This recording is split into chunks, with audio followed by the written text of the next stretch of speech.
¿Cómo os organizasteis a nivel alimenticio? Porque es una de las cosas más importantes. Agua y comida. Bueno, nosotros, agua, acá se habla mucho del hambre, pero muy poco se habla de la sed. Nosotros, una de las cosas peores que padecimos fue la sed. Este vaso de agua que ves acá, esto era oro en la cordillera.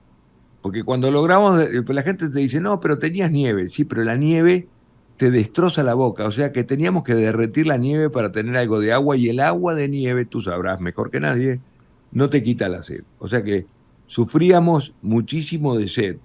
Y en el día 10, cuando nos enteramos de que no nos buscamos más, hubo que tomar decisiones, muchas de ellas muy duras, como fue la decisión de alimentarnos de nuestros compañeros muertos, que en realidad es una decisión que surge naturalmente, porque nosotros nos pasamos 10 días sin comer absolutamente nada. Los aviones militares no llevan nada. Para que tengas una idea, en 10 días nosotros comimos, nosotros quedamos vivos 26 de los 45 al principio. Había una lata de mariscos que compartimos entre 26, o sea, una cucharadita cada uno, y 2 cuadraditos de chocolate. Eso fue lo que comimos en 10 días y recibimos la noticia de que no nos buscaban más.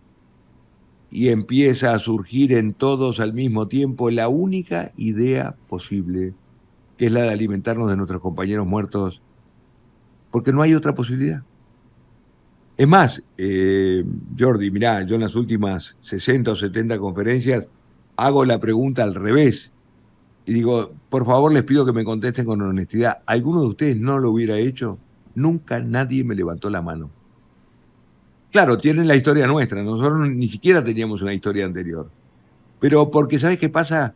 Que te empezás a dar cuenta de que nosotros teníamos el más sagrado de los derechos, que era el derecho a la vida y el derecho a volver a casa. Yo no peleaba por Hollywood, no peleaba por Bayona, no peleaba por libros, no peleaba por fama, no peleaba porque Jordi me invite acá 50 años después a hacer un podcast. Nosotros peleamos por cosas muy simples, porque la escala de valores cambia y te empezás a dar cuenta de las cosas que tienen realmente importancia, que es como es tu familia, porque nosotros peleamos por esas cosas, no peleamos por... Nosotros nunca creímos que iba a tener la repercusión que tuvo esta historia, nunca.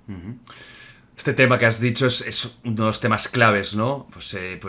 Comerse los cadáveres de los compañeros que habían fallecido, el canibalismo que hubo ahí. Eso sale, por lo que entiendo entonces, no de una sola persona, sino que es algo común, en un momento determinado que se pone en la mesa.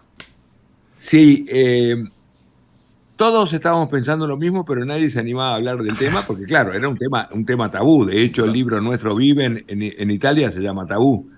Yo el primer comentario se lo siento a Hernando Parrado, yo me iba a buscar, nosotros queríamos encontrar la cola del avión, porque en la cola del avión estaba todo el equipaje nuestro, pero estaban las baterías del avión que nos daban la chance de juntarlas al radiotransmisor para hablar por radio. Entonces permanentemente buscábamos la cola del avión y en una de esas expediciones cuando me voy le digo, Nando, no queda nada en la despensa era un bolsito de estos de mujer, donde guardábamos esa lata de mariscos y esos cuadraditos de chocolate.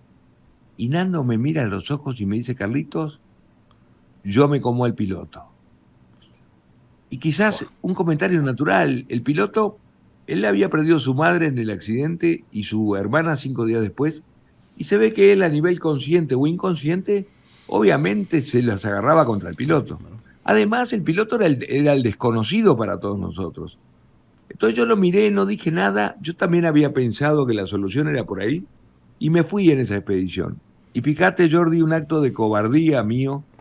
Me quedo en una parte con Adolfo y nosotros en Uruguay decimos tirar verdes para recoger maduras. O sea, en México creo que dicen tirar la aguja para recoger el hilo, para ver qué dice el otro. Y el acto mío era, le dije, che, Adolfo, Nando está loco, se quiere comer al piloto.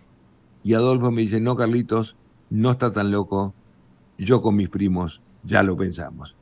Y ahí nos dimos cuenta de que Wow. era una generalidad, que era una cosa grupal, que todos estábamos pensando lo mismo. Cuando llegamos a esa expedición, me acuerdo que nos juntamos, bueno, no nos juntamos porque estamos todo el día juntos, pero hablamos del tema y créeme, Jordi, que no ofreció resistencia alguna. Fue mucho más simple de lo que la gente se cree. La primera cosa que hicimos fue un pacto solemne entre todos nosotros, que si alguno de nosotros moría quedaba a disposición de los demás. Y la segunda cosa que hicimos fue encomendarle a los 3 estudiantes de medicina, que se supone que tenían más vínculo con la muerte, porque un estudiante de medicina, pobres, eran estudiantes de primer año, que es lo mismo que ser de agronomía. Claro, Pero como habían asumido su rol de claro. médicos, se ocuparon del asunto y resolvimos un tema que teníamos que resolver. Y fue simple. La gente se cree, porque no es lo mismo ahora con el hambre que tenés de comerte un sándwich. Claro. Es otro hambre, es un hambre de 10 días de no comer nada y de saber de que si no comés te morís, y si te morís no llegás y no vivís. O Ujú, sea, la historia nuestra es un homenaje a la vida al final, porque lo más atractivo en nuestra historia era morirse, era terminar con todo. Y bueno, tomado, fue más simple porque habíamos cumplido con el proceso. A mí me gusta mucho esa frase de San Francisco que dice, empieza por hacer lo necesario, luego lo que es posible y te encontrarás haciendo lo imposible. ¿Por qué? Porque es cumplir con un proceso y nosotros cumplimos con el proceso, hicimos lo necesario, luego lo que era posible y terminamos haciendo lo imposible, reapareciendo después de 70 días. ujú. Si yo te pregunto a ti, Jordi, ahora o a cualquiera de los que me está escuchando, ¿qué estaban haciendo hace 70 días? Verás la cantidad de cosas. Yo estuve en Tenerife, estuve en México, estuve en Estados Unidos, estuve de vacaciones. O sea, pasan muchas cosas en 70 días. Y encima ahí sin hacer nada, o sea, que solo teníais una cosa que era sobrevivir y ya está. Al final llegáis al pacto, alguien se negó, alguien de entrada dijo no. Sí, sí, Javier Metol, que era tenía 36 años Ujú. con su mujer, dijimos, ellos dijeron, no, yo no entro en este tema, había un frasco de Fofalún, que era un remedio, creo que un antiácido, yo voy a sobrevivir con esto. Y después nosotros mismos lo convencimos, le digo, ustedes tienen 4 hijos en Montevideo, o sea que, y los convencimos y al final, era por una cuestión más bien Ah, religiosa, que te aclaro que bueno.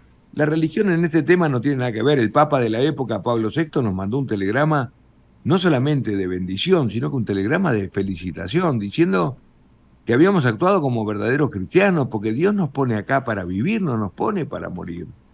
Él decía en su carta que podía ser considerado suicidio no haberlo hecho. Fíjate vos el concepto como es al revés.